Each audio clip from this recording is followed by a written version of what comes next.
오늘 응답 받으실 하나님의 말씀 신약 성경 히브리서입니다. 히브리서 4장 12절 말씀을 같이 보시겠습니다.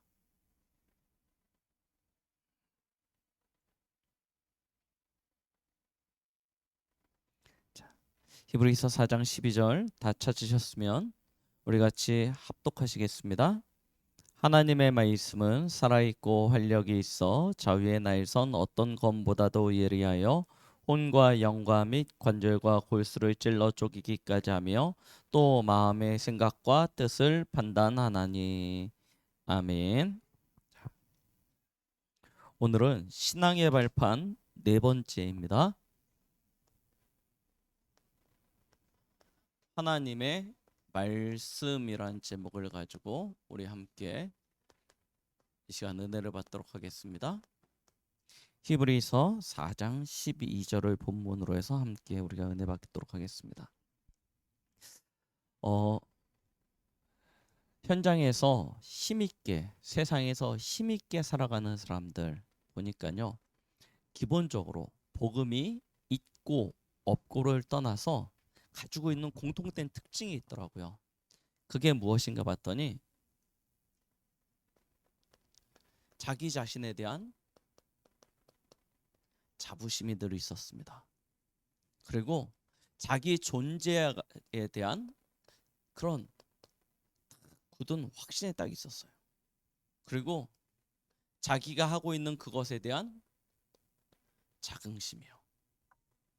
이 세 가지가 있는 사람은 어느 곳에 있더라도 굉장히 힘이 있더라고요. 그런데 이 세 가지가 약한 사람들은요, 그러니까 아무리 대단한 능력을 가지고 배경을 가지고 있어도 결국 그 인생이 흔들리고 무너지는 것을 보게 되어졌습니다. 저와 여러분들은 올바른 자부심, 자존심, 자긍심을 회복해야 될 것입니다. 그럼 어떤 자부심이냐? 여러분들은 누구냐면 하나님의 자녀입니다. 그렇죠? 여기에 대한 자부심이에요. 세상에 그 어떤 피조물보다 가장 보배롭고 존귀한 하나님의 형상을 가진 하나님의 자녀예요. 하나님의 유업을 위할 자입니다. 이게 여러분들의 자부심이 돼야 돼요. 세상 모든 사람들은 그렇죠?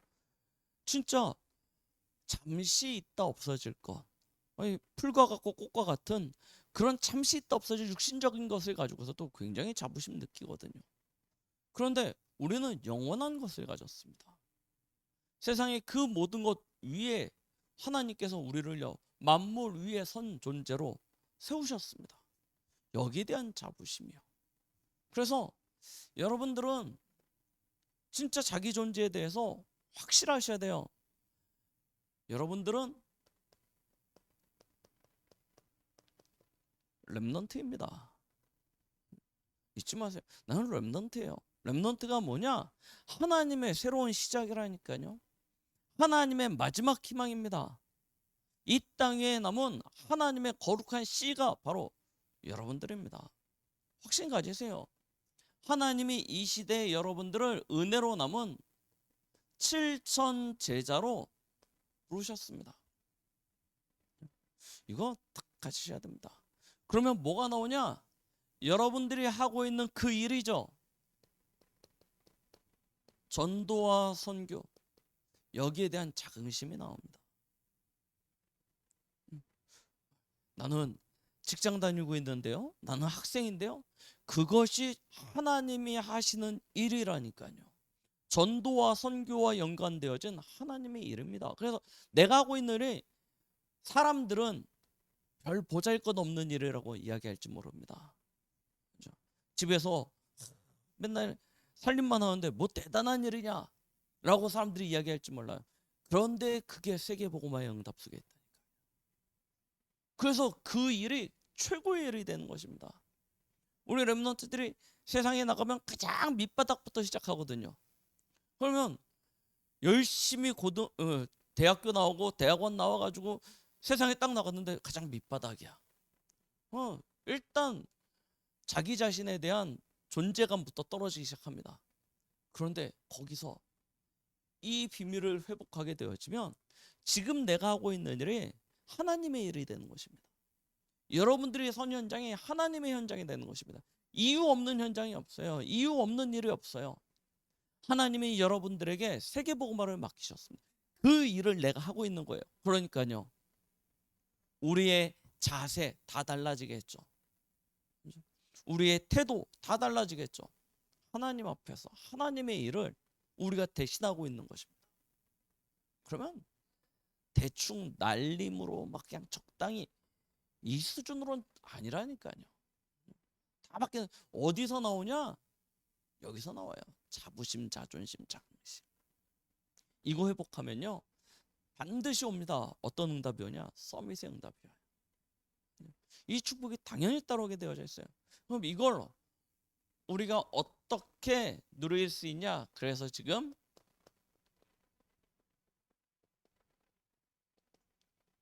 신앙의 발판을 우리가 함께 보고 있는 것입니다. 뭐부터 회복하시면 되냐?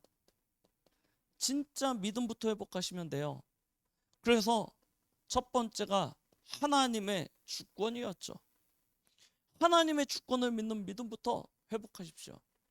이게 안 믿어지니까 엄마 탓하고 아빠 탓하고 남편 탓하고 아내 탓하고 애 탓하고 남의 탓하다가 시간이 다 지나간다니까요. 하나님의 주권으로 안 믿어지는 거예요. 그런데 아닙니다. 여러분들을 구원하신 분이 하나님이십니다. 하나님의 손안에 여러분들의 인생이 달려 있습니다. 그런데 그 하나님이 누구냐? 우리의 아버지 되십니다. 그래서 하나님은 저와 여러분들을 위하여 가장 좋은 것을 예비하시고 우리의 삶 속에 역사하고 계십니다. 그 방법이 무엇이에요? 바로 예수 그리스도예요. 예수 그리스도 안에 하나님은 모든 것을 다 넣어두셨습니다. 그래서 그 그리스도만 붙잡으면 모든 문제 해결이 아니고요, 모든 문제 끝이에요. 우리는 모든 문제 해결자 해가지고 해결될 것만 바라고 있으니까 해결이 안 되면 예수가 그리스도가 아닌 것으로 느껴진다니까요. 그런데 해결되는 정도가 아니고 끝나는 거예요. 어느 정도 끝납니까? 우리는요, 돈이 없으면 돈에 매여요. 그래서 돈 문제가 풀려야지 문제 해결이라고 생각합니다. 하나님은요, 돈 위에 하나님이 주시는 해답을 주십니다.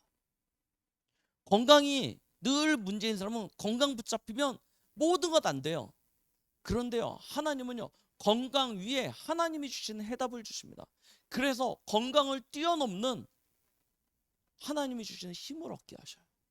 돈을 뛰어넘는 하나님이 주시는 힘을 얻게 하셔요. 그래서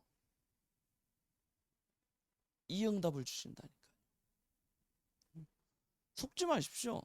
모든 문제 해결은 내가 가지고 있는 문제를 내가 원하는 대로 해결해 주시는 것이 아니에요. 물론 하나님이 하나님의 자녀를 위하실 때요, 그렇게 하십니다.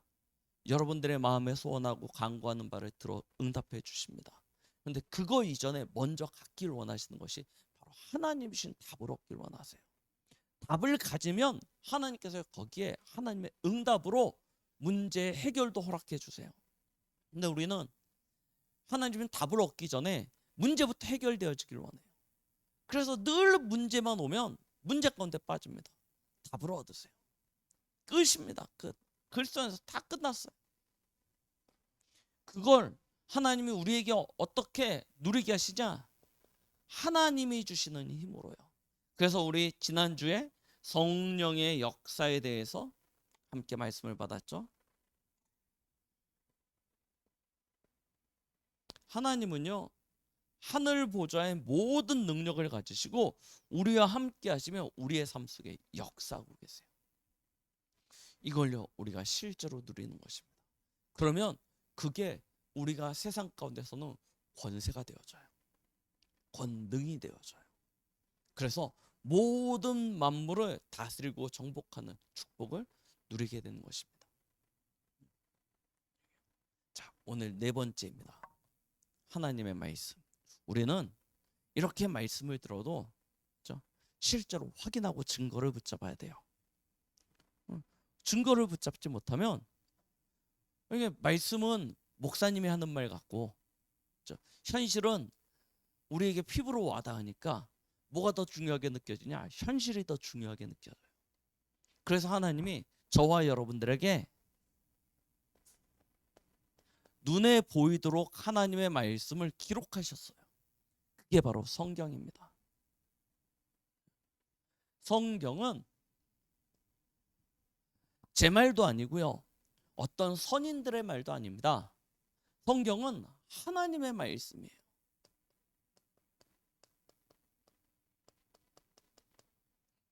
그래서요. 이 성경, 이 하나님의 말씀이기 때문에 그 시작이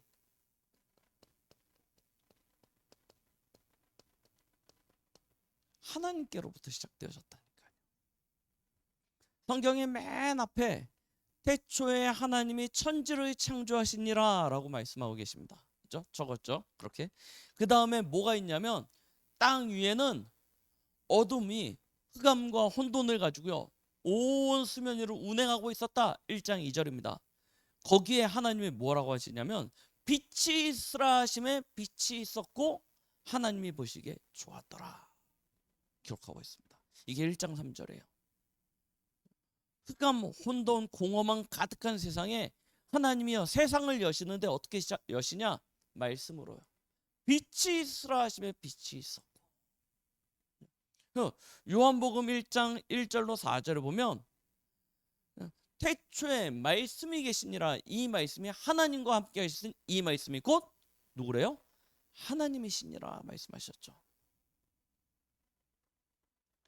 말씀의 시작. 하나님께서요 시작하신 것입니다. 그 말씀을 하나님께서 이루시는 방법이 바로 예수 그리스도죠. 말씀의 완성이십니다. 말씀이 육신되어 우리 가운데 생명으로 빛으로 오신 분이 바로 예수님이시죠. 그래서 성경은요 세상 모든 것이 다 사라진다 할지라도 하나님의 말씀은 기간이라보다 기한이라고 표현하는 게 맞겠네요. 영원할 것이라 말씀하셨습니다. 세상의 모든 것이 풀처럼 꽃처럼 사라지고 없어진다 하더라도 이 말씀만큼은 영원할 것이라고 이야기하세요. 이 말씀은 단순히 사람에게만 이게 허용되어진 것이 아닙니다. 그 대상이요 모든 만물이에요. 그래서 하나님은요 말씀으로 이 땅을 창조하셨습니다. 그 말씀의 권세 아래 모든 만물이 복종하게 되어져 있어요. 그래서 성경을 보면 가끔 기사와 이적들이 나타나죠. 이해되어지지 않는 일들이 일어나는 것들을 보게 되어집니다. 아니 우리 쉽게 보십시오. 홍해가 갈라집니다. 요단이 갈라집니다. 여리고가 무너집니다. 해와 달이 멈춥니다. 어떻게 그럴 수가 있죠? 아니 그래요. 뭐 그럴 수 있다 쳐요. 가장 이해가 안 되는 건 우리 성경을 떠면 나귀가 말을 해요. 맞죠? 나귀가 말을 해요. 아니 뭐 그래 무리를 걷는다 치고 다 한다 치는데 어떻게 나귀가 말을 할 수 있죠? 너무나 이상한 이야기들이 성경에 많이 기록되어져 있습니다. 그래서 그냥 사람들은 어떨 때는 그냥 안 믿어지니까 그냥 옛날 이야기처럼 그러네 그래 있었나 보지 뭐 하고 그냥 넘어가는. 그런데 실제로는요 하나님의 말씀의 그 능력은요 모든 만물에게 적용되어집니다. 그래서 예수님이 그냥 지나가듯이 한마디 툭 하면서 감람나무 무화과나무 저주하면까요 그냥 나무가 말라 죽는 그런 일들이 일어납니다. 그렇죠? 왜? 이 말씀은요 모든 만물에게까지 영향을 미쳐주는 것입니다. 그렇게 놓고 봤을 때 하나님의 말씀의 권위는 어떻게 되겠습니까? 우리는 유튜브만 들어가고 TV만 들어가도 막 말씀이 막 홍수처럼 쏟아집니다. 그렇죠? 우리 막 훈련 받고 강단 말씀 따라가고 막 하는 것도 굉장히 막 많은 말씀들이 있습니다. 거기에 우리에게 주어진 이 성경책은 과거에야 너무나 이 책이 귀했으니까 막 너무 그냥 귀한 거였지만, 그래서 막 함부로 버리지도 못하게 하고 막 리폼해서 쓰고 막 그랬었는데, 요즘은요 집에 이게 먼지가 이렇게 쌓여 있는 성경책이 막 몇 권씩 돼요. 뭐 예전처럼 성경이 그렇게 귀하지도 않습니다. 성경도 흔하죠. 그냥 어디 가서 그냥 이렇게 돈 주면 언제든지 살 수 있죠. 그리고 말씀도 너무 흔하죠. 그러니까 말씀의 권위에 대해서 대부분들은요 그냥 지나치기가 너무나 쉬워요. 그런데요, 말씀의 권위예요. 시작이 하나님께라고 이야기했습니다. 우리 디모데후서 3장 14절로 17절에 보니까 이 말씀의 권위에 대해서 모든 성경은 하나님의 감동으로 된 것으로라고 표현하고 있죠.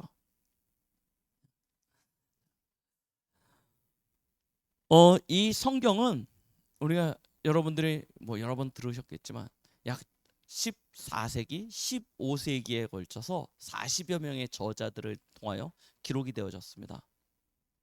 그 저자들의 연령대, 직분, 배움의 정도를 보면 너무나 다양해요. 굉장히 다양한 직군의 사람들이 다양한 연령대, 다양한 배움의 정도를 가지고 오랜 시간에 걸쳐서 성경을 66권을 기록하였습니다. 창세기서부터 저 계시록까지.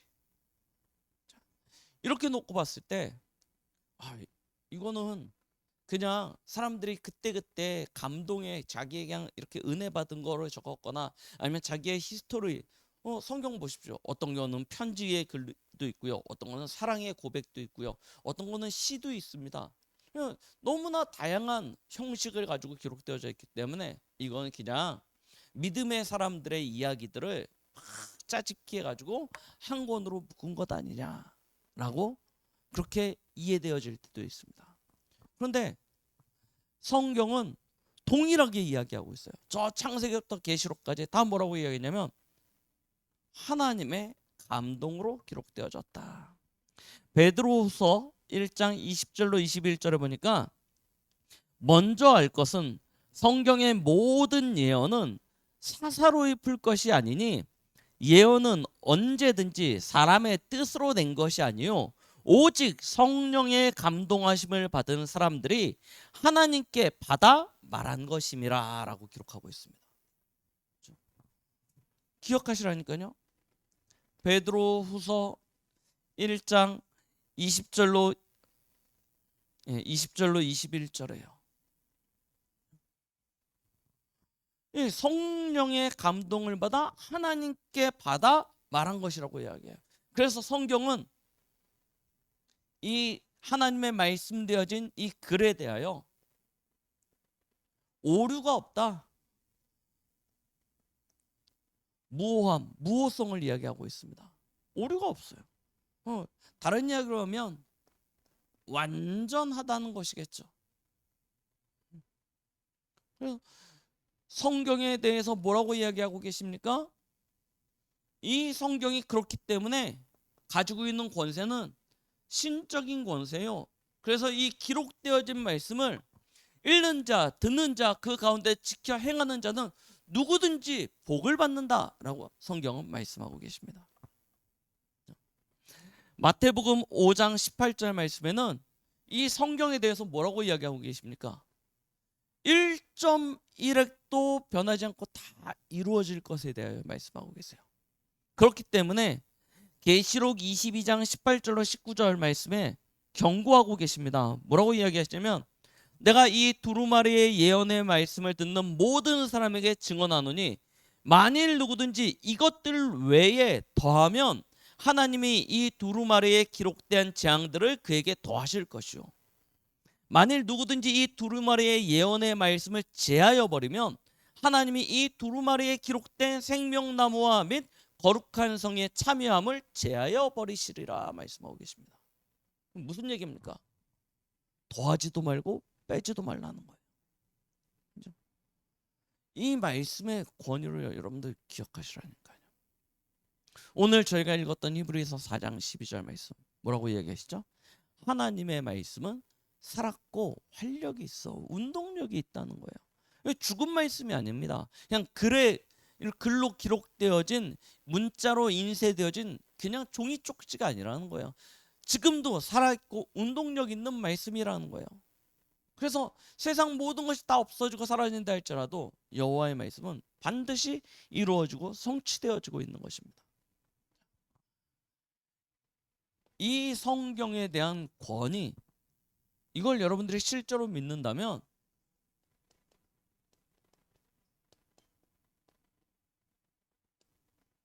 성경에서 우리가 붙잡아야 될 중요한 내용들을 여러분들이 실제로 누릴 수 있게 되겠죠. 성경은 처음부터 끝까지 하나의 주제를 가지고 이야기되어지고 있습니다. 그것이 무엇이냐면 바로 구원이에요. 하나님의 형상으로 창조되어진 인간이 하나님을 떠남으로 말미암아 저주와 재앙 가운데 빠져서 사단이 만들어 놓은 운명 팔자 속에서 고난당하다가 영원한 지옥 심판을 받게 되어질 것에서부터 구원하시겠다 하나님이 계획하시고 그 이야기를 쭉 주제를 가지고 기록되어진 것입니다. 그래서요, 성경은 우리에게 복음 안에서 뿌리 내려질 것에 대해서 말씀하고 계세요. 흔들리지 마라, 그리스도 안에 있어라 라고 이야기하는 것입니다. 보세요, 창세기 22장에 보면 아브라함이 이삭을 데리고 모리아산으로 제사를 드리러 갑니다. 하나님이 아브라함에게 독자 아들 이삭을 제물로 드리라고 그래요. 그래서 아브라함이 아들을 데리고 모리아산으로 올라갑니다. 제단을 쌓고 그리고 나무를 펼쳐놓고요, 그리고 아들을 결박합니다. 하나님 앞에 제물로 드리기 위해서 칼을 들어요. 그때 하나님이 아브라함아 아브라함아 하고 다급하게 부르시면서 내가 너의 믿음을 보았다, 내가 너를 인정한다 하시면서요, 대신 순양을 준비하셔 놓으십니다. 그래서 그 순양을 가지고 하나님 앞에 예배드리죠. 아브라함의 인생은 거기서 완전 결론 납니다. 완전 끝나는 거예요. 하나님은요, 우리의 생명 대신 이 양의 피를 가지고 우리의 모든 죄와 죽음을 대신하게 하셨습니다.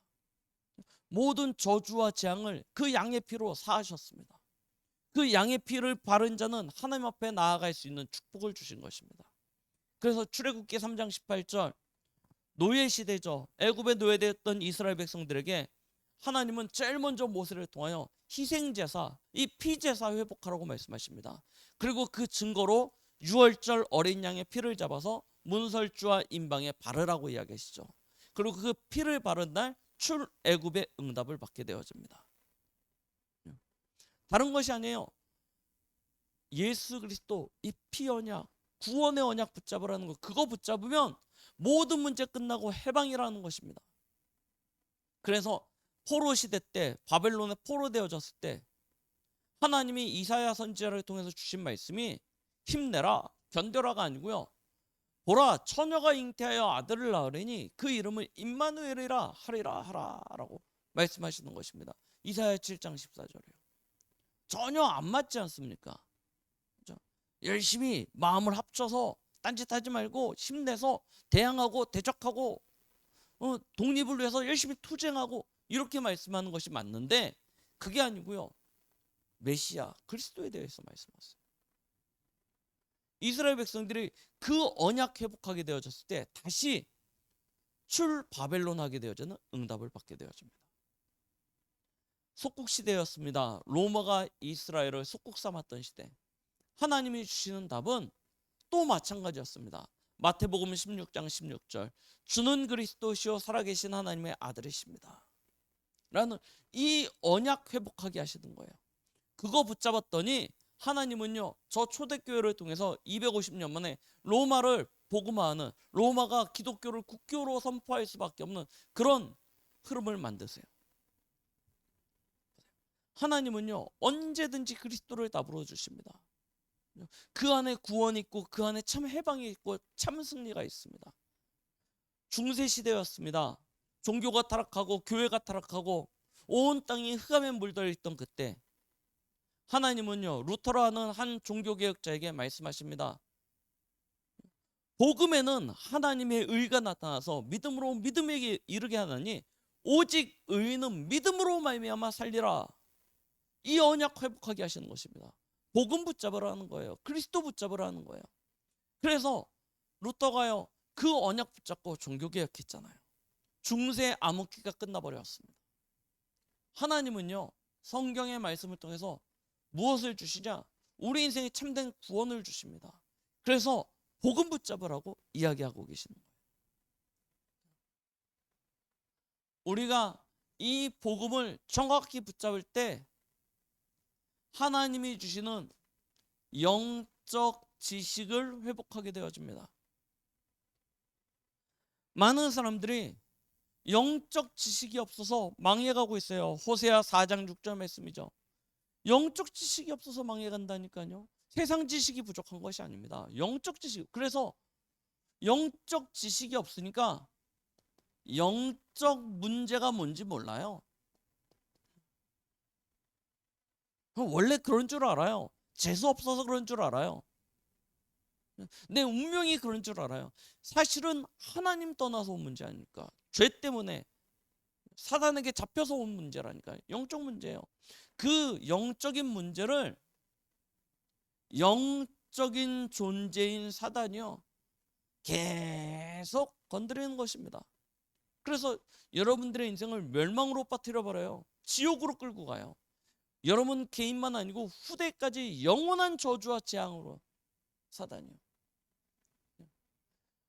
이 세상에 어떤 책도 이 부분에 대해서 밝히 이야기하고 있는 책이 없습니다. 오직 성경에서만 우리에게 영적인 것을 알려주고 있어요. 영적인 지식을 가지게 되어지면 영적 문제 끝납니다. 영적 존재에서 해방되어지는 것입니다. 이 축복을 실제로 누리게 되는 거예요. 그래서 성경은 우리에게 이렇게 말씀하고 계시는 거예요. 예수님이 원하시는 자들을 부르시니 나온지라. 그들과 함께 있게 하시고 또 나가서 전도도 하며 귀신을 내어 쫓을 권세도 가지게 하려 함이라 라고 말씀하십니다. 귀신을 쫓을 권세를 주시죠. 예수님이 마지막으로 하늘로 올리시기 전에 제자들에게 말씀하십니다. 믿는 자들에겐 이런 표적이 따르니 라고 말씀하시면, 귀신을 쫓아내며 새 방언을 바르며 무슨 독을 마실지라도 해를 받지 않을 것이다 라고 말씀하세요. 하나님은 우리에게 이 영적인 존재, 사단을 이길 수 있는 힘을 주셨습니다.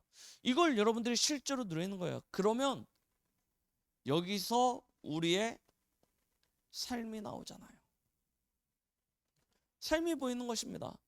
하나님의 완전한 구원과 그것을 방해하는 사단의 일을 보면 지금 내가 겪고 있는 그 사건에 대한 하나님이 주시는 해답이 발견되어져요. 그러면 뭐가 나옵니까? 지금 그 일에 대한 방향이 붙잡아지는 거다 아닙니까? 이게 나온다니까요. 여기서 무엇이 발견되어지냐? 아주 중요한, 우리가 서밋으로 설 수 있는 하나님의 것이 나오게 되는 거예요.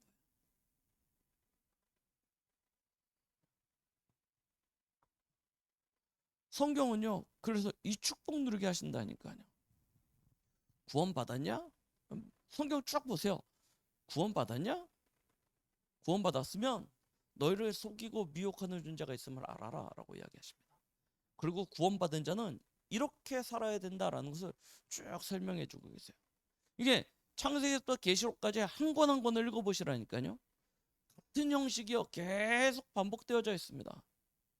구원과 영적인 존재 이야기하고 난 다음에 반드시 삶에 대해서 이야기하세요.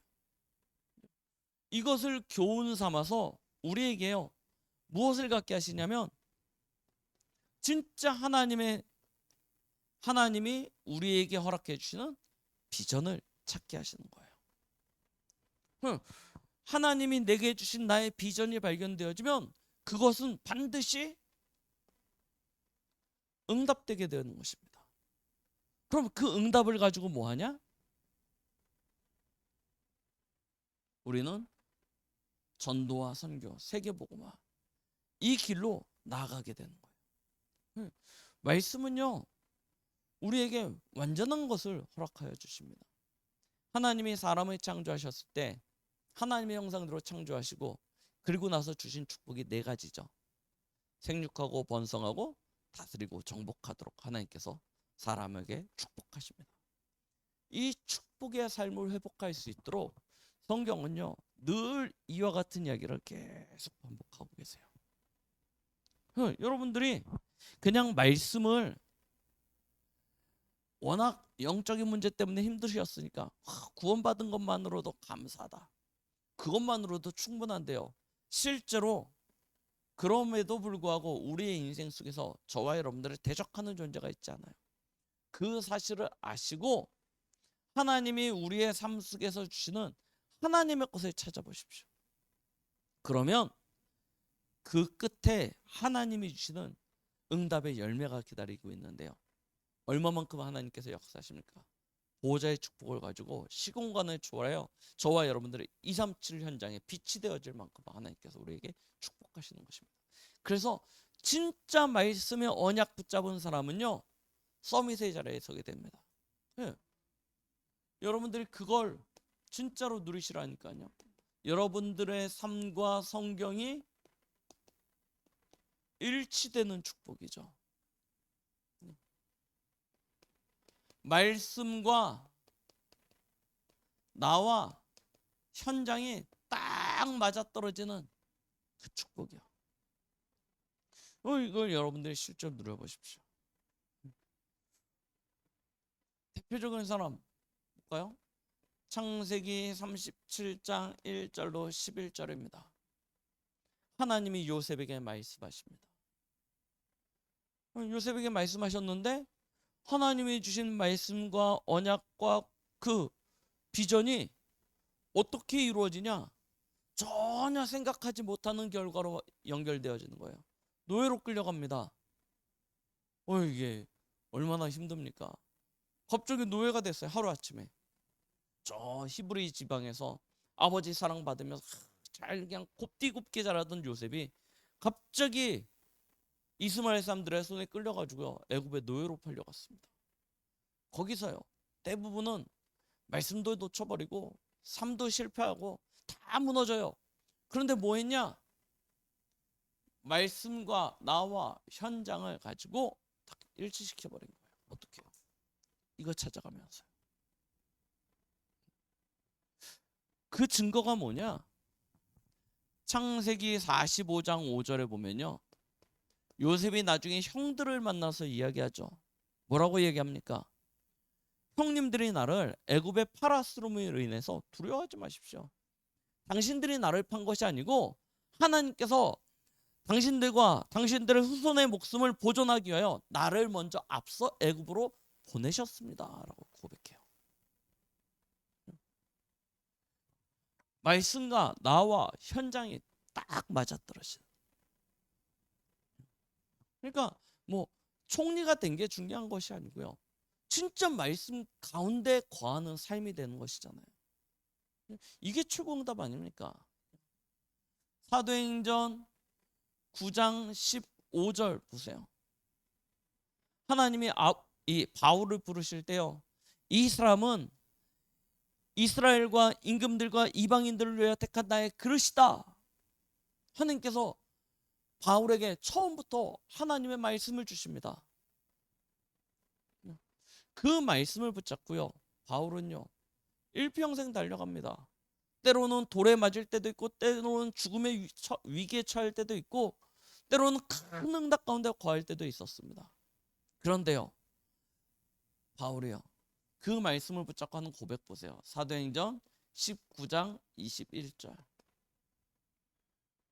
에베소에서 큰 응답을 받고 난 다음에 바울이 뭐라고 고백합니까? 내가 예루살렘에 들렸다가 이후에 로마도 보아야 하리라 라고 말씀합니다.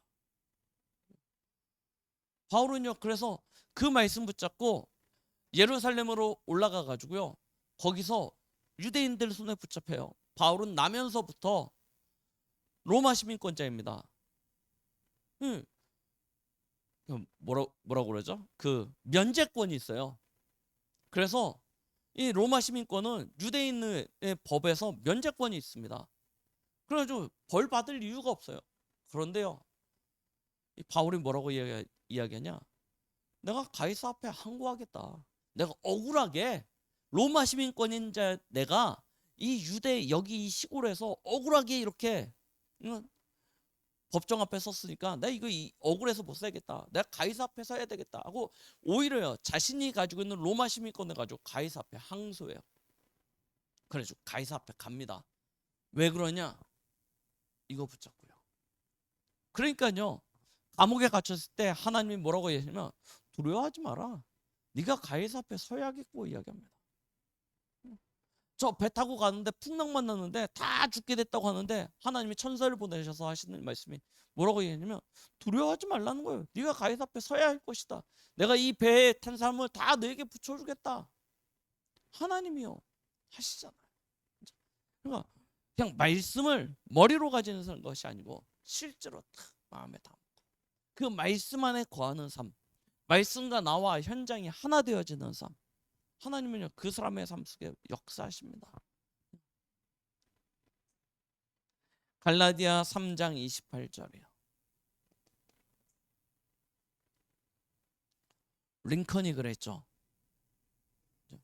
노예 시대 때 노예 시장에서 막 고통받고 있는 저 흑인들을 보면서 아니 분명히 성경에는 로마인이나 유대인이나 다 그리스도에서 자유자요 하나라고 말씀하셨는데 왜 사람이 사람을 저렇게 핍박하고 학대하고. 그래서요 일평생 이 말씀 붙잡고요 말씀 가운데 갑니다. 하나님이요 이 링컨을요 역사상 가장 존경받는 대통령 중에 한 사람으로 세워버리세요. 그를 통해서 그가 붙잡은 말씀대로 이스라엘, 미국의 노예 해방 운동이 일어나기 시작하죠. 말씀과 나와 현장이 하나로 딱 맞아떨어지면 하나님의 능력이 나타나게 되어져 있습니다. 그래서 저와 여러분들은 말씀을요 그냥 흘려 떠나버리지 마시고 완전히 말씀을 여러분들의 것을 딱 붙잡으세요. 말씀 썸이에요. 누구보다 하나님의 말씀을 정확하게 붙잡으세요. 그리고 뭐 하시면 되냐면 말씀 속에서 하나님의 것을 찾고 구하는 기도 썸이에요. 말씀이 어떻게 지금 이 시간표에 내 현장 속에서 성취되어질 것인가를 하나님 앞에 찾고 구하시라니까요. 그리고 그 증거를 가지고 현장에서 생명 살리고 사람 영혼 살리는 그런 전도 서밋으로 이 축복을 여러분들이 실제로 오늘부터 누리시기 바랍니다. 자, 모든 해석을 뭐 가지고 하시면 되냐면 말씀 가지고 하세요. 모든 사건을 뭐 가지고 해결하시면 되냐? 기도로 해결하시면 됩니다. 눈에 보이는 모든 만남 일들을 전도라는 초점을 가지고 서시는 거예요. 여러분들의 현장에 하나님께서 여러분들의 삶을요 완전히 어느 날 이 축복으로요 이렇게 세우실 것이라니까요. 진짜 2023년도는 하나님께서 여러분들의 모든 삶 속에 언약하신 그대로 말씀하신 그대로 하나님의 응답, 하나님의 수준, 25의 축복을 허락해 주실 것입니다. 올 한 해 저와 여러분들의 모든 삶이 이 하나님의 그 보좌에 예비되어진 모든 것을 실제로 누리며 그것을 현장에 증거하고 나타내는 말씀의 응답과 성취가 무엇인지 이 시대와 우리 후대 앞에 모델적으로 응답받고 증명하는 그런 축복된 삶이 되시길 예수 그리스도의 이름으로 축복드리겠습니다. 기도합니다. 하나님 아버지 감사드립니다. 오늘도 우리에게 말씀 주심에 감사드립니다. 이 시간 하나님의 말씀을 우리가 언약으로 붙잡고 이제 우리의 삶에서 말씀과 나와 현장이 일치되어지는 축복을 누리길 소망합니다. 주의 성령으로 우리 가운데 역사하신다 하신 하나님께서 우리를 가르치시고 인도하시고 행할 수 있도록 힘 주시옵소서. 예수 그리스도의 이름으로 기도드렸습니다. 아멘.